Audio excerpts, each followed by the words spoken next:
বসো, সামনে বসো। রাধে রাধে। হ্যাঁ, তাহলে বৃন্দাবনে রাধারানীর কৃপা তখনই হবে, ধৈর্য ধরে বসতে হবে। যুগল কৃপা যুগল চরণ লাভ করে তবে সবাই ঘরে ফিরবো, তাই তো? এত আশা নিয়ে এসেছি, সহজে চলে গেলে হবে না কিন্তু। তাহলে বৃন্দাবনে কৃপা পেয়েছিলেন রাধারানী। জয়া কিশোরী নামে এক ভক্তি ভজন শিল্পী।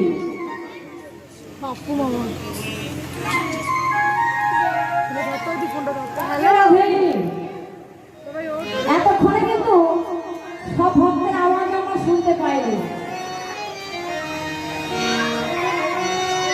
किशोरी को ऐसा इंतजाम हो जाए, किशोरी को राधा राधा का सुযোগ देव इंतजाम हो जाए, किशोरी को ऐसा इंतजाम हो